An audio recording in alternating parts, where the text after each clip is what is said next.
anem a veure a continuació un exemple de Flex Layout. Anem a intentar fer aquest display d'aquí, aquest wireframe. Per fer aquest wireframe, quan treballem en Flex Layout hem de pensar que, a diferència del grid, aquí no tindrem una estructura bàsica en la qual indicarem files i columnes, sinó que sempre hem de pensar que seran caixes que s'aniran mostrant una al costat de l'altra i que, si no hi caben, podem fer que es mostrin a sota. Per tant, aquí segurament, primer de tot, el que haurem de fer és crear una caixa que englobi tota aquesta part d'aquí. A continuació tindrà una altra caixa amb el número 2, una altra caixa amb el número 6 i una altra caixa amb el número 7.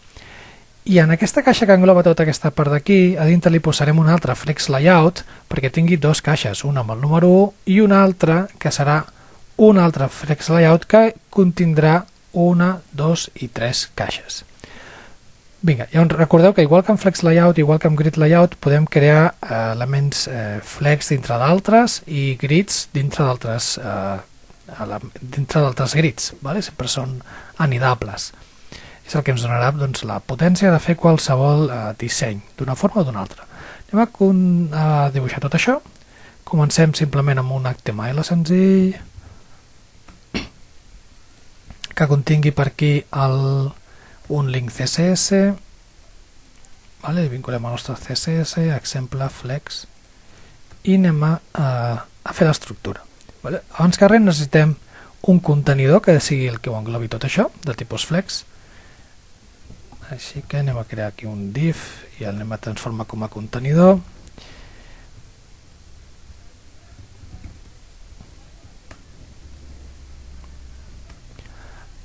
Després per CSS li direm que això sigui del tipus flex i ara dintre d'això el que tindrem serà una caixa amb tota aquesta part d'aquí, una altra amb el número 2, una altra amb el número 6 i una altra amb el número 7. Doncs vinga, tenim 4 caixes, la primera té el número 1, la segona el número 2, la tercera el número 6 i la quarta el número 7. I què passa amb el número 3, 4 i 5? Aquests aniran aquí dins, d'acord? Però primer anem a quedar-nos amb l'estructura global i després ja els afegirem. Afegirem el 3, el 4 i el 5. Anem a aplicar el CSS. Comencem per indicar que contingut flex... posarem a sobre el CSS, que tampoc hi ha tants elements. Vinga. Doncs contingut flex volem que sigui un contenidor de tipus flex, així que això és de tipus flex. I veurem que després haurem d'afegir alguna més i ara anem a configurar l'1, el 2, el 6 i el 7. Doncs això el que podem fer és, anem per aquí, diem el div, el primer fill, per exemple, serà el número 1 i indiquem a continuació l'amplada que volem que tingui. Aquesta amplada, anem a posar un percentatges, anem a fer un width, per exemple, del 70%, el primer de tots, i li canviarem també el background color orange. Anem ara amb el segon, duplicarem això, però en aquest cas pel número 2. Si aquesta part d'aquí és 70, el número 2 anem a fer-la del 30%, i en comptes d'orange posarem color oliva. Anem ara amb el número 6, que el número 6 és el tercer fill que tenim. Aquests el podem fer del, per exemple, el 40%, yellow, i anem ara amb el número 7, que és el quart fill. El 7 és el quart fill. Si aquest és el 40, l'altre el 60 i pink. Anem a veure com es veu això. Fixeu-vos que encara que jo els he donat per aquí amplades, no se'm mostra una sota de l'altra, tot i que jo li he dit que si el 70-30, podríem pensar que si sobresurt es mostrarà a sota, però no, per defecte el Ferex sempre els posen una costat de l'altra. Què hem de fer perquè si sobresurt, si supera el 100% es mostrin a sota? Per aquí l'únic que necessitem és indicar-li flex wrap i dir-li que tingui això un grab. Ara ja el tenim. Fixeu-vos que tenim perfecte 1, 2, 6 i 7. Ara anem amb la part que aniria aquí dintre de l'1, no? És aquesta part d'aquí, que té el 3, 4 i 5. Anem a fer primer l'HTML. Tenim 1, 2, vinga, dintre de l'1 anem a afegir-li. Què anem a afegir-li? Doncs a l'1 l'hem de dividir en dues caixes, una i una altra caixa.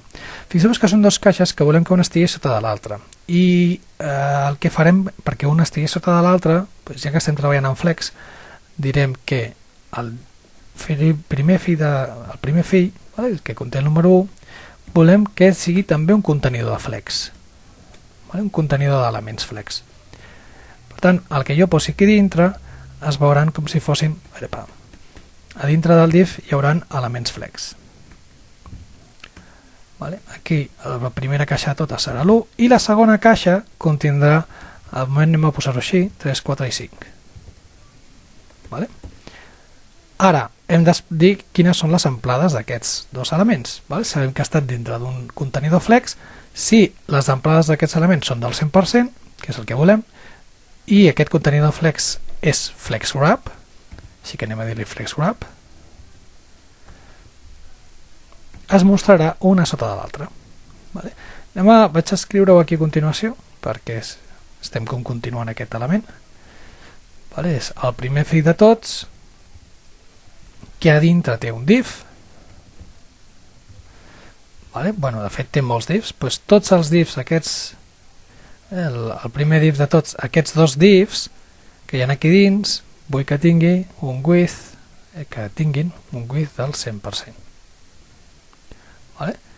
Aquí el tenim. Ja tenim aquest i 3, 4 i 5.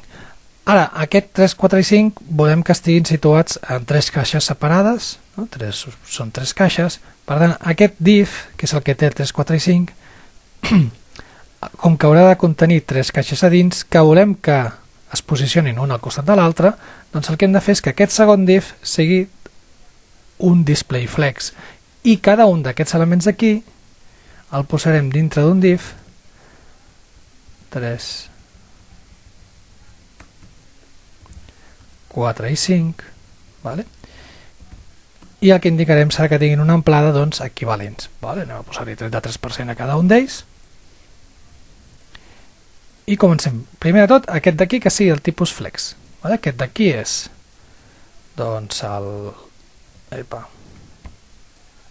és del primer fill, el div primer fill, que és aquest d'aquí, el segon fill que té, que és el div. Anem a donar-li una idea perquè tampoc l'objectiu d'aquí és complicar-nos amb els selectors. Sí que aquí volem que això sigui segon contenidor flex. Això és de fet aquest també era un altre contenidor flex, però anem a deixar-lo així.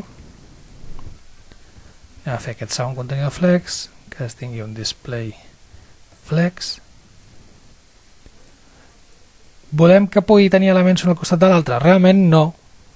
Aquí no té elements al costat de l'altre, ho podríem fer, però en aquest cas no, ens és bastant igual que tingui elements al costat de l'altre. Sí que anem a indicar que cada un d'ells, d'aquests divs, dels fills que té aquest segon contenidor, en aquest cas volem que tinguin tots la mateixa amplada, que tinguin un width del 33%.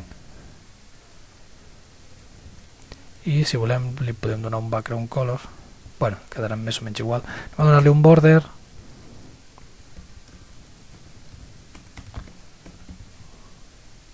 perquè es vegin. Perfecte. Anem a veure ara com podem passar des d'aquest disseny que teníem aquí dalt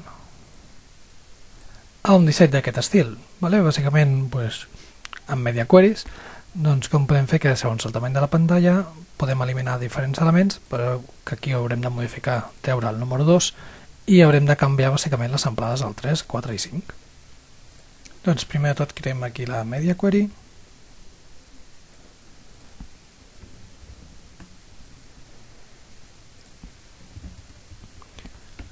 Aquí anem a fer que això s'apliqui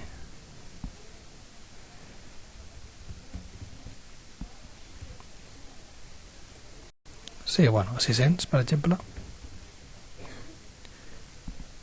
I què necessitem? Primer anem a eliminar el número 2. Eliminar el número 2 significa que tingui un display known. I, a més, canviar l'amplada del número 1. Així que hem de modificar el número 1, el primer fill de tots. És aquest fill d'aquí.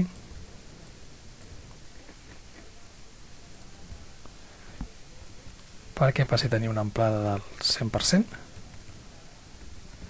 I el número 2, que és aquest d'aquí, li posem un display known.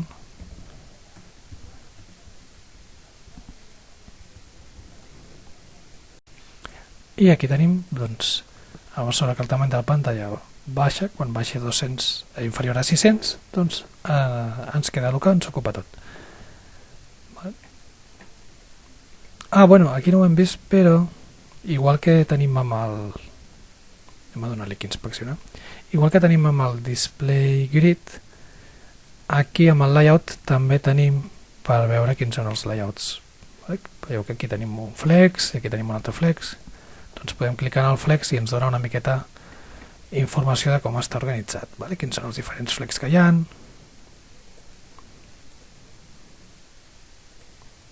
En el grid sobretot és molt útil per saber el nombre de files i columnes. Aquí, bueno.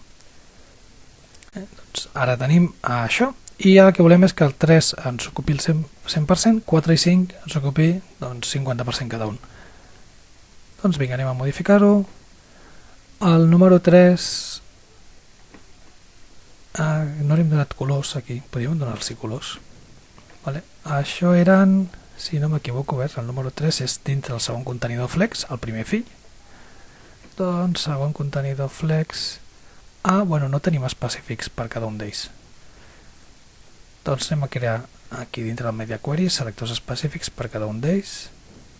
Segon contenidor flex, el primer fill. Hem dit que el número 3 ha de passar a ocupar el 100%.